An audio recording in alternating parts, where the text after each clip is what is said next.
All right, hello everyone. How are you doing today? We are excited to be talking today about mentoring. The title of today's webinar is Mentoring Men of Color in Community Colleges. My name is Luke Wood, and I'm the co-director of the Minority Male Community College Collaborative at San Diego State University, alongside with my colleague Frank Harris III, who also co-directs M2C3. And today we'll also be joined by Dwayne Reed, who will help to provide some context for what the different topics and ideas and strategies that we'll talk about with mentoring look like on the ground.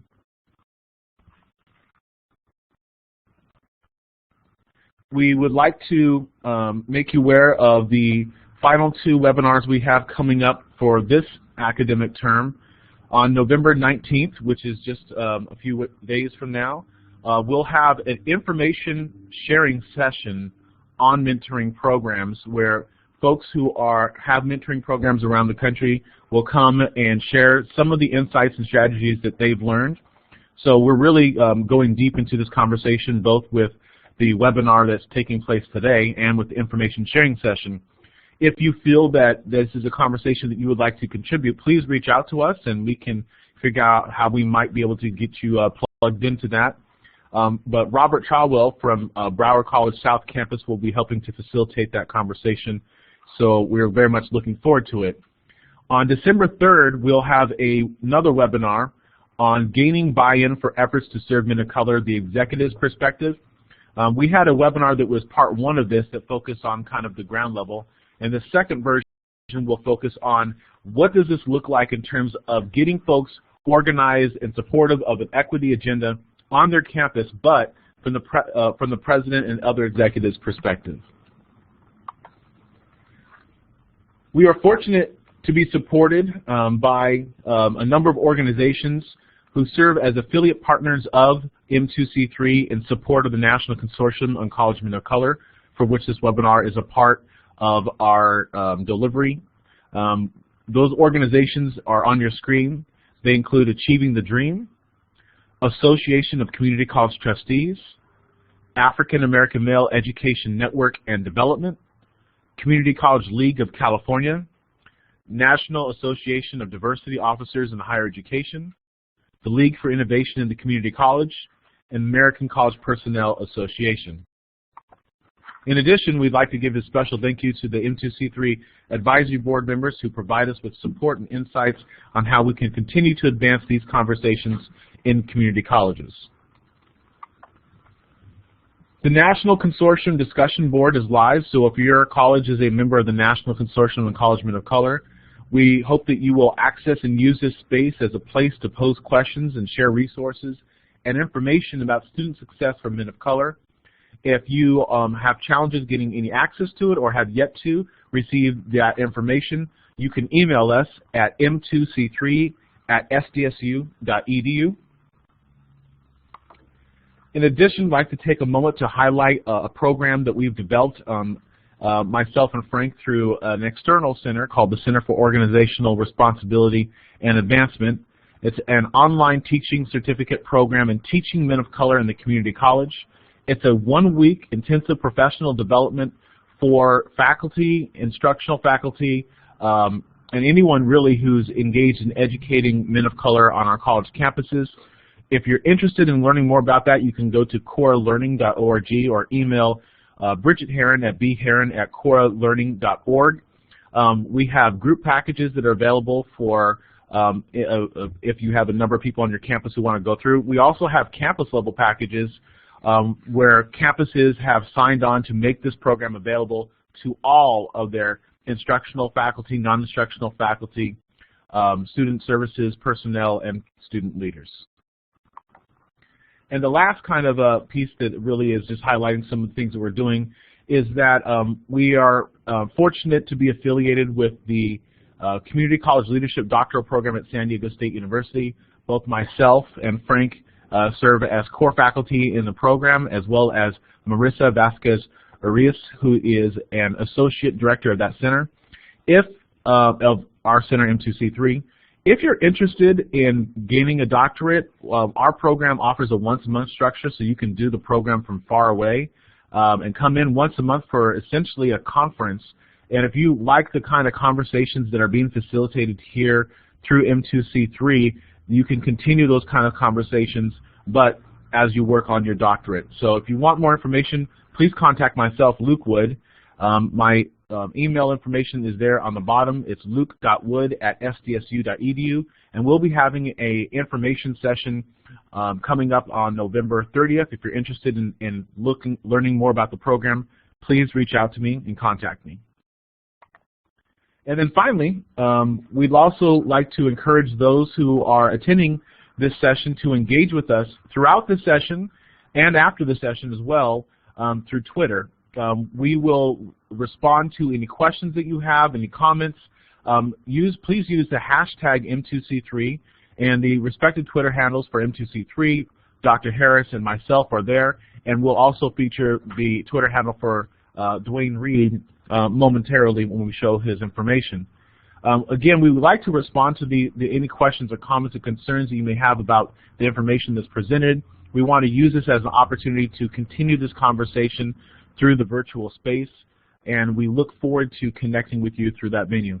At this point, I'm going to go ahead and turn it over to my colleague, Dr. Frank Harris III, who's going to talk about the purpose of today's webinar.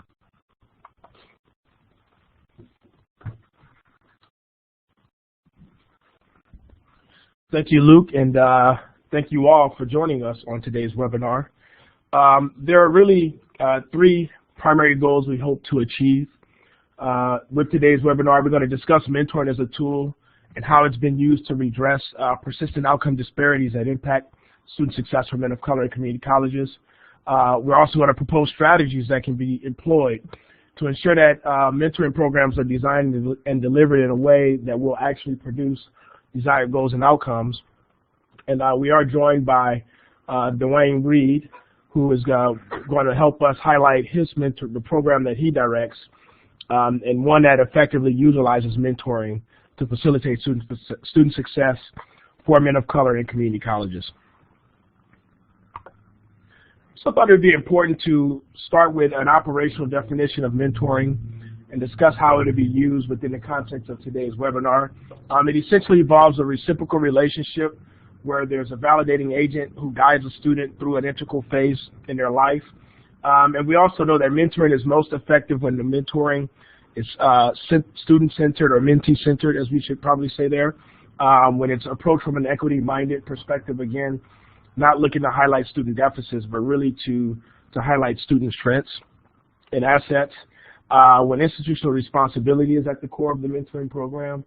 And of course, everyone wants a mentor who's kind of cool, so that's also an important characteristic as we think about mentoring. As we noted, we're very fortunate to be joined by Dwayne O. Reed, Jr., who directs the 4A program, and that utilizes mentoring as a core tool to support African American men at Baltimore City College. I'm going to ask Dwayne to highlight indicators of program effectiveness that are substantiated by assessment data, and to outline the core components of the program, particularly those that have been developed based on feedback from key stakeholders in the program, including students. But before turning it over to Dwayne, I think it's important to remind ourselves why do we focus on men of color in post-secondary education, and perhaps more important for today's session, why focusing on mentoring men of color in community colleges. At first, we know that men of color, by virtue of their experiences prior to their matriculation in community college, have a set of assets that can be leveraged to facilitate their success. For example, we know that these students have overcome significant academic and personal barriers in order to enroll in post-secondary education, which indicates a high level of motivation and resilience. These students also have responsibilities and commitments outside of school that can provide meaning and purpose to their educational pursuits beyond earning a credential or pursuing a career. In addition, we know that men of color often cite serving as a role model in their communities and families as a primary reason for their wanting to pursue post-secondary education. And finally, the lived experiences that men of color bring to the classroom context can be value added to the learning and development of all students. So these are all assets and strengths that are often overlooked that we must keep in mind and leverage in the work that we're doing to support men of color. At the same time, despite the aforementioned assets that men of color bring with them to the learning context that can be leveraged to facilitate their success, they also unfortunately experience a unique set of challenges that must be mediated. So for example, we know that a critical mass of men of color in community colleges report having K-12 experiences and relationships with educators that have been less ideal and have negatively shaped their dispositions towards schooling. External life pressures and commitments, specifically those that are related to employment, family responsibilities, and transportation, can negatively affect men of color's focus and commitments to school. Racial gender stereotypes that depict men of color as lazy, unintelligent, disinterested, and incapable of learning often have a negative effect on how educators teach and serve them. And finally, men of color in community colleges that come from low-income backgrounds are often educated in K-12 schools that are under-resourced and lack the capacity that is necessary to prepare them for post-secondary education. So again, these are both some strengths and assets, as well as some challenges that we must be mindful of as we serve this population to facilitate their success and engagement in post-secondary education. Now, one thing that we had the opportunity to do here at M2C3 was to conduct a study of community colleges across the country that have established minority male initiatives, MMIs for short, as a way to address the needs and challenges that men of color often face in completing community college. And based on that study, we were able to look at the services that were offered by 129 of these MMIs. And as we can see here, mentoring is being employed as a tool in 65% of the MMIs we examined. From the same study, we learned that minority male initiatives are employing mentoring as a tool to address a range of both affective and performance outcomes for men of color in community colleges, including increasing their academic self-efficacy, sense of belonging, self-confidence, internal locus of control, racial affinity, and persistence, to name a few.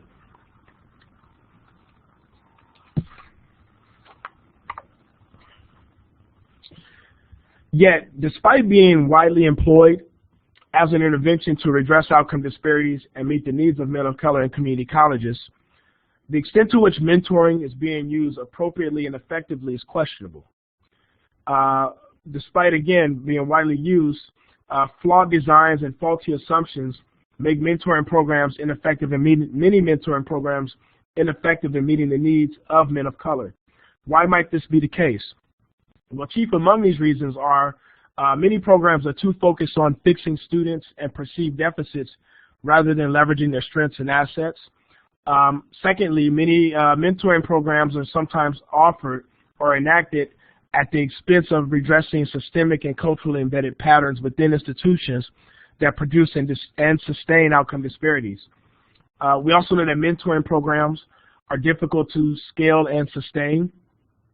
And oftentimes they're informed by poor foregrounding, conceptualization, and execution.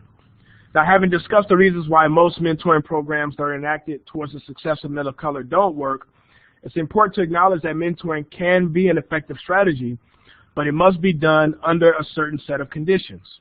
What might those conditions be?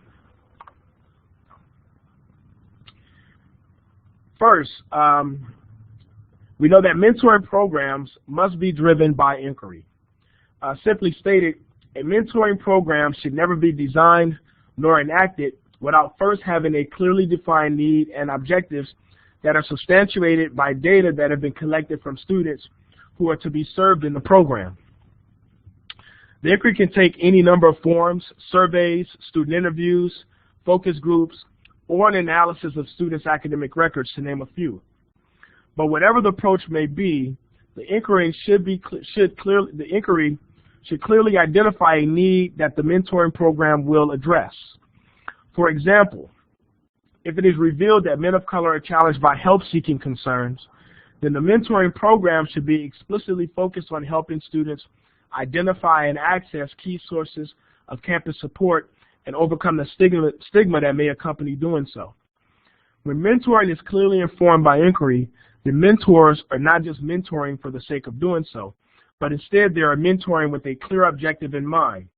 In addition, inquiry should not only take place to confirm the need and purpose of mentoring, but should also take place throughout the program to assess the effectiveness of it.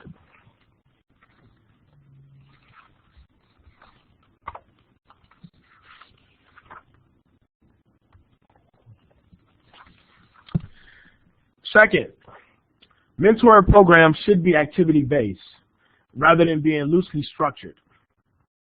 It should be based on an activity, a defined activity that mentors and mentees can engage in collectively.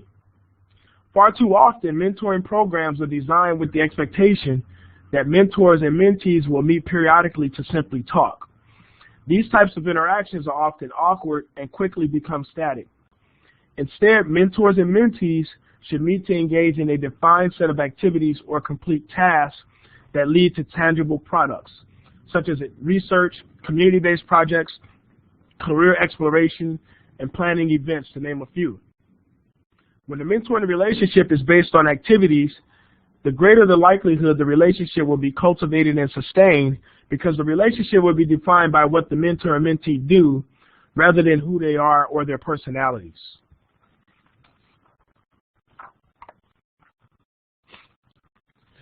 Third, far too often mentors and mentees are matched in mentoring programs based on an assumed connection that will occur on the basis of race, ethnicity, gender, or some other demographic.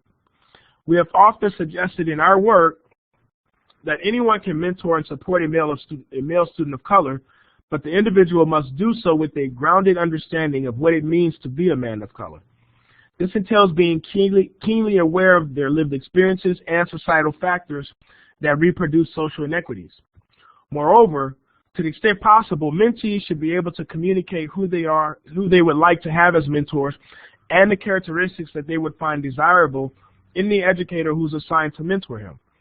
It should also not be assumed that all men of color would rather be mentored by another man of color. While there may and will likely be a critical mass who would prefer to be matched with another man of color, others may be completely comfortable and or prefer to be matched with a woman to serve as his mentor. Simply stated, it would be erroneous to assume that all men of color should be matched with a male to serve as his mentor.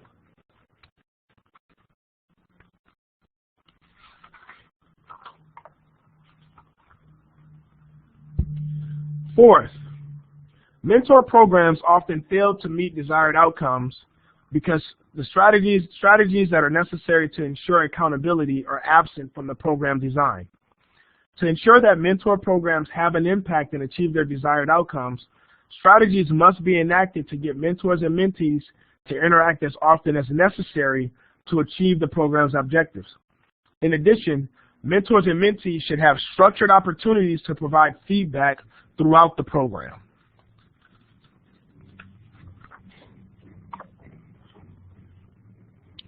Fifth, it would be irresponsible to assume that mentors have the knowledge, awareness, and skills that are necessary to effectively support men of color. Based on the inquiry that should be conducted to determine the need and structure of the mentor program, mentors should be carefully screened to ensure that they have the capacity to serve men of color in a manner that would enable the program to meet its stated objectives. In addition, mentors should receive some type of training or orientation before they are introduced to students. This way, program administrators can be reasonably confident that the mentors have a sense of what is expected of them and a good understanding of the core components of the program.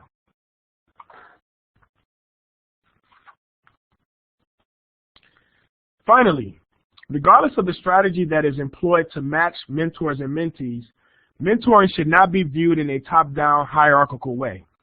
Meaningful mentor-mentee relationships are those in which both the mentor and the mentee contribute to each other's learning and growth.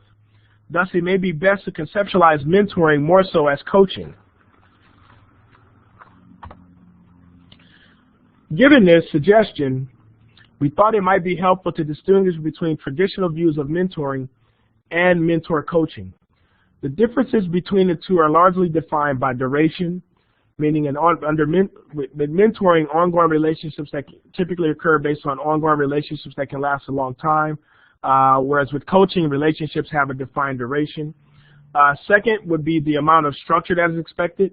Mentoring programs tend to focus more on unstructured and informal interactions, where coaching interactions are structured and occur on a regular basis. Third would be regarding the pursuit of clearly defined objectives. With mentoring, they're often indefinite with no clearly defined objectives. Coaching tends to be time-bound to focus on specific issues or objectives. And finally, who sets the agenda that will define the relationship? With regard to mentoring, the agenda is usually set by the mentee. And with coaching, the agenda is jointly defined and, again, informed by specific objectives, areas of desired growth, or immediate goals. And at this point, we will now turn it over to Dwayne Reed, who will discuss the mentor program he directs for African American men at Baltimore City Community College. Good afternoon, everyone. Thank you, Frank and Luke, for the opportunity.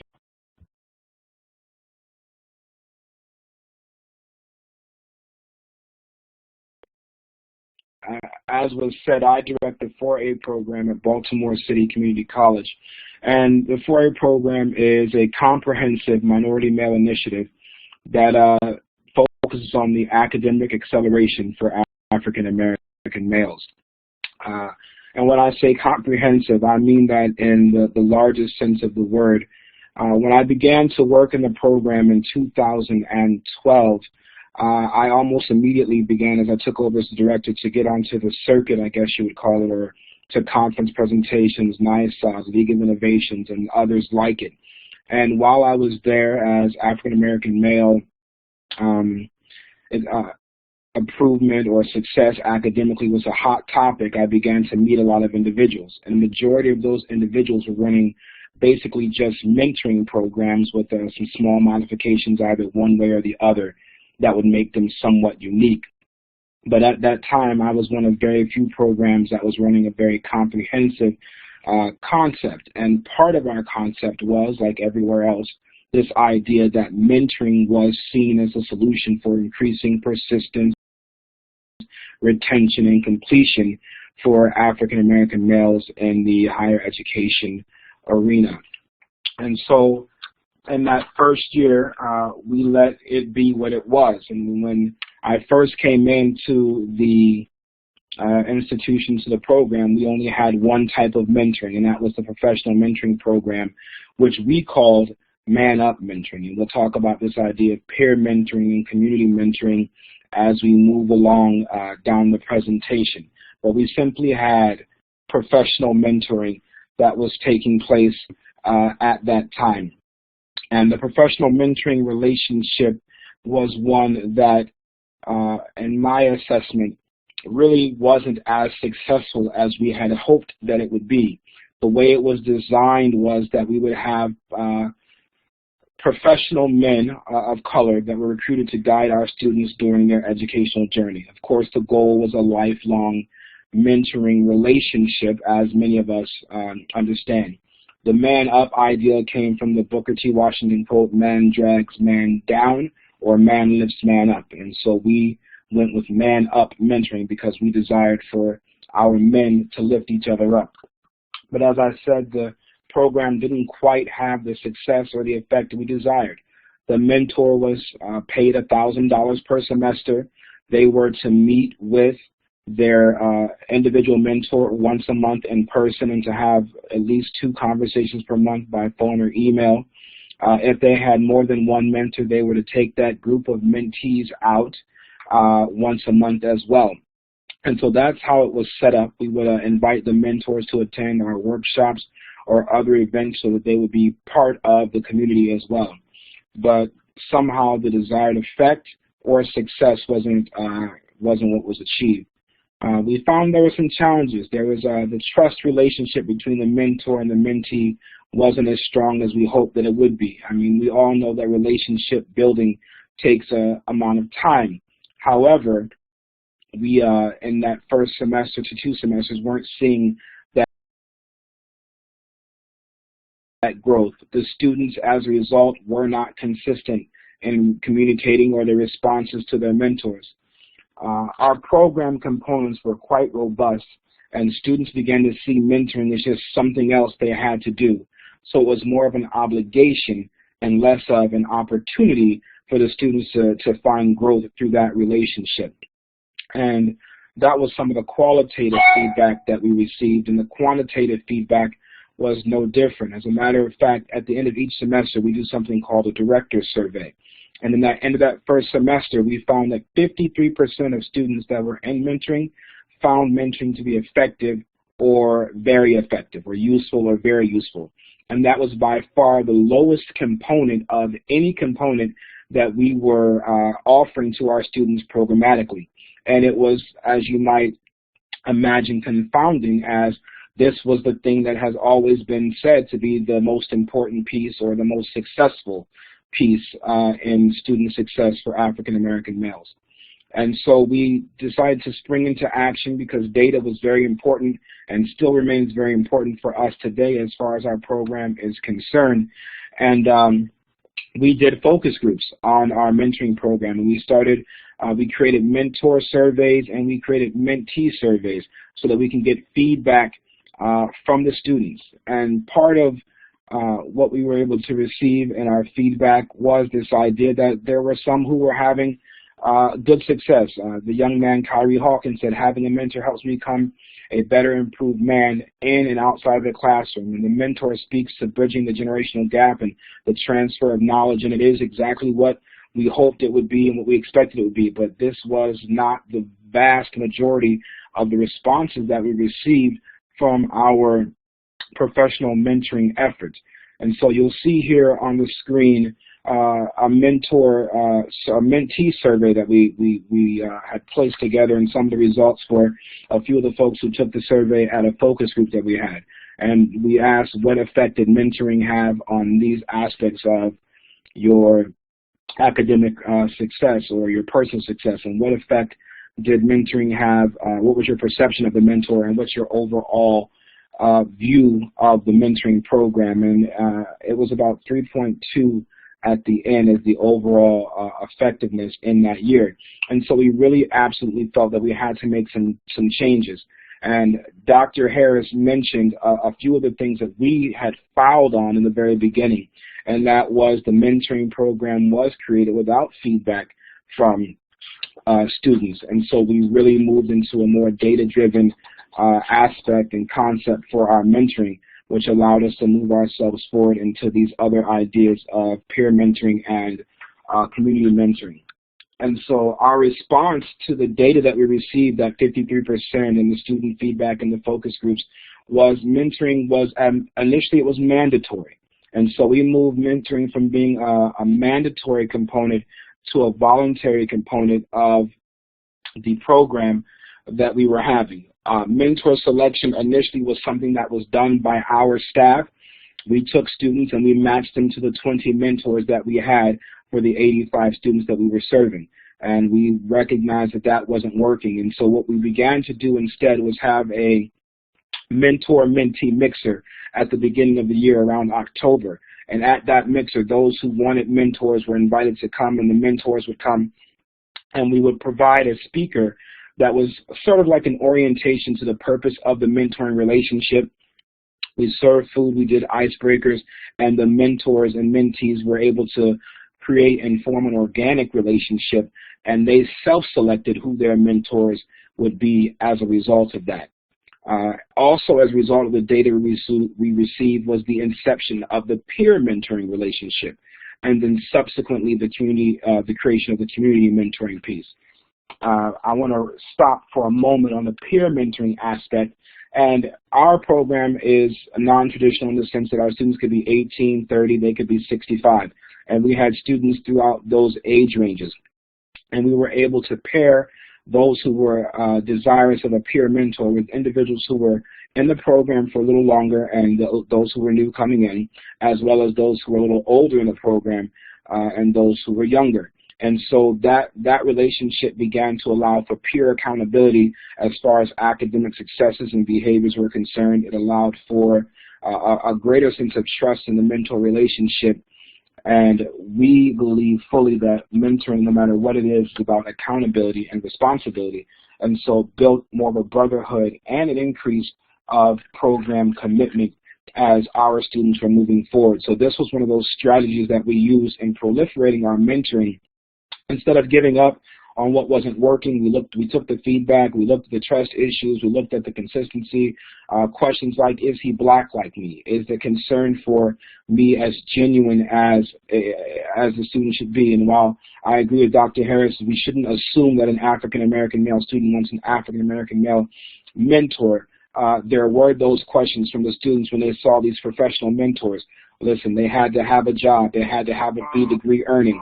And in that concept, it became a question of, do they really identify with my upbringing in my life where I am right now?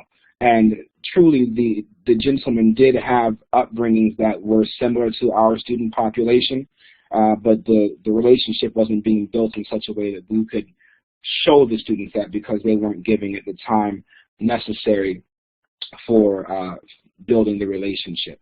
And so we did the peer mentoring, and the peer mentoring became something that was more popular, and it was also done at the mentor-mentee mixer. So that was a self-selection as well with regard to who would be peer mentors and who would be getting mentored by their peers. And so as you can see, data became very important to what we did. So as we moved throughout the mentoring, we then decided that we needed to try a little something different based on this, because what we understand is that the relationship between the mentor and the mentee isn't just a one-way relationship.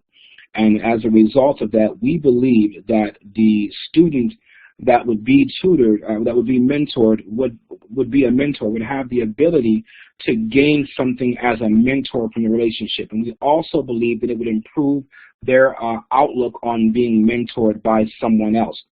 And so in our first year of trying community mentoring, we reached out to a local high school, and we did a book club mentoring program. And we did that for 1 year. Our students served as mentors to these high school students. They were seniors in high school getting ready to graduate. We met once a month, and we read together a book by M.K. Asante called Buck. And we discussed the book, and our men served as the leaders in that area along with our staff. After that first year, we felt like that was successful, but we believed that we wanted to make a change we wanted to make an impact at an earlier age, because we know that sometimes by high school and college, so much has already been ingrained that the turnaround is very difficult. So we also are familiar with the idea that, they start looking at the test scores of the second graders or fourth graders to determine how many prisons should be built. And as a result of that, we figured we needed to really start at an earlier age. And so we contacted a local elementary school, and we started there what we call the RAP mentoring program. And that motto for RAP stands for responsibility, academics, and play. And so we have from 12:30 to 2 o'clock every first and third Friday, the elementary school gives us these 3rd to 5th grade boys of color. And our 4A program students serve there as mentors along with our staff. And we do rap sessions with the students by grade, 3rd grade with some facilitators, 4th grade with other facilitators, and 5th grade with other facilitators who are our students and our staff. And so we do responsibility, we do an academic, which is a math and a reading language arts component, and then we have a play component and each session lasts about a half an hour with 5-minute transitions in between. And what I have been able to see is a significant difference in the students at the elementary school who are in the program. And we're working with the elementary school itself to see if we can somehow assess the impact that the RAP mentoring program is having on those students. But I can immediately see the impact that it's having on our students. We have some pictures here a little bit later to show you how it goes, but these are very genuine and real sessions. The 3rd to 5th grade boys, they are just excited to see the college kids come down, and what they're seeing now is something different than what they see every day. And as a result of that, they're excited about it when we come into the cafeteria to have lunch with them, when we take them down for the rap sessions, even when we're doing the academic part, that they really want to be outside after lunch. They're all engaged and active. And when when we group up at the end with our students that came to mentor for the day, we can really see how our students are understanding the effect of their success, not only on them individually, but on their families, on their communities, and what we hope they could see the ripple effect onto society. And as they gain that perspective on their importance as mentors, then what their success does, it also allows them to say what they can learn from those who have gone before them, who can guide them and give them that exchange. And so that's how our community mentoring proliferation has helped. And what we've seen is that in that mentoring aspect, what we've gotten is a lot more mentorship participation than we had. So it was great at first because it was mandatory as far as the number of students who had a mentor. Then it really dipped down in that next semester. But as we began to proliferate our mentoring, you'll see our students began to come out in greater numbers and to really be a part of the mentorship opportunities and concepts that were happening with the 4A program. You'll see there at the bottom right, we brought those 5th grade students onto our campus for a special day for them, and they were able to see a basketball game after getting a tour of the campus, and it was one of the highlights of their year, and the school is still talking about that event. You'll see above that a number of our guys who came out on that day to be a part of the program and the process.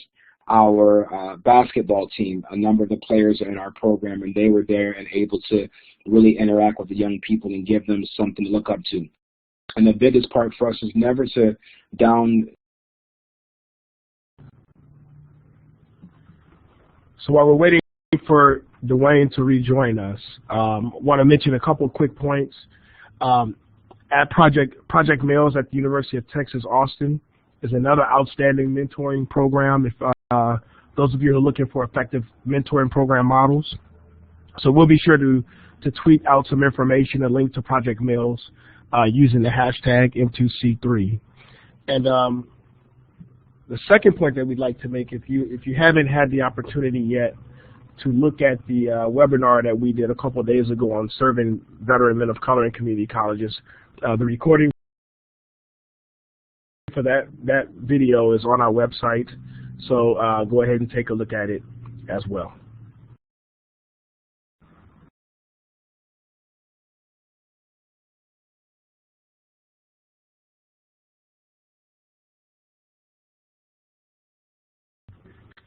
Okay, Dwayne, and I think we have Dwayne back on now. We'll let him pick up where he left off. All right, greetings. What did you guys last see here? It was the Dwayne, where you're talking about the basketball players engaging the students in the mentoring program. Okay, so yeah, so members of our basketball team are on the program, are in our program, and they were able to really engage the students, and the students were really able to look up to them. But I think what I was moving into is the fact that although all of our students didn't have mandatory mentoring, our students were mentored by a staff of dedicated individuals. There are 7 of us that work in this program, and we all served as mentors to these students throughout their time here. And the other thing that we saw happen organically and wasn't really our intent was we do speaker series, and we would have 2 or 3 speakers come in per semester, or 1 or 2 depending on the semester.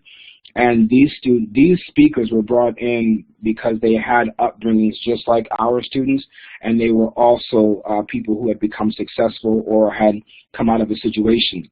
And we saw some relationships forming through those activities from our students with those speakers. For example, Dude Bozzella, who was wrongly imprisoned for 26 years for killing an 82-year-old woman. He was exonerated finally, but he came in and spoke, and our students connected with him, and I saw phone numbers being exchanged. The same thing happened with Brian Banks, the ex-football player that we brought in, who had a chance to try out with the Atlanta Falcons. Barry Black, the United States Senate chaplain, came in. We took the students to see Elijah Cummings, and some of our students were able to meet with him and even exchange information with his staff, where they would be able to possibly even do internships. And so these mentoring relationships, the idea of self-selection became very important, even in ways that we had not intended for them to be. And we were able to see the students, when they were able to connect, make those connections to do that. So I agree. Mentoring is important. Mentoring is what students can benefit from. I don't know that they all want it, but the ones that do, even if we don't give it to them, they look out for it and they find opportunities to get it through the program components that we offer. But and my last point is going to also be this. Dr. Harris spoke to the idea of sometimes it may be a female that best serves our men of color. And in my staff, I had 3 females, and those 3 females had at times the greatest ability to reach out to our African American male students.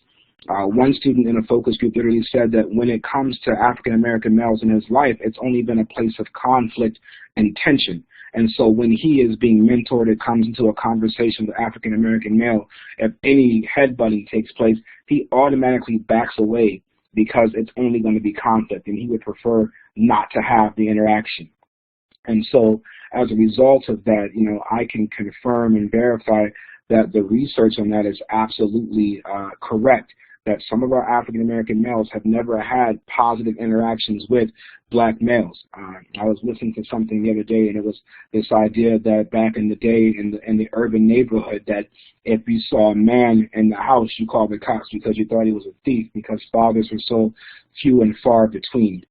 And so there are some of our young men who literally have an aversion to dealing with African American males or men in general, as far as mentoring is concerned, or any idea with regard to their success academically or in life, period. Thank you. We want to thank Dwayne for sharing some information about the program he directs.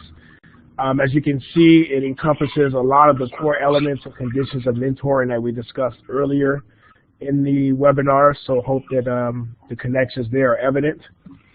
What we'd like to do at this point, real quick to say, sorry, go for it, Dwayne.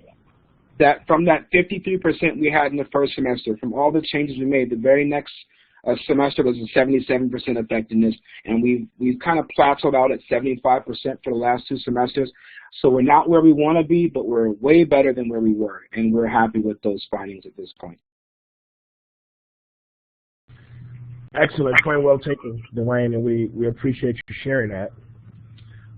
So at this time, we've come to the end of the webinar, and what we're going to do after we wrap things up here is we have a set of discussion questions. We know that there's some colleagues are joining us with other colleagues in a group session, so we have some questions for further discussion for those of you who would like to continue the conversation on your own campuses.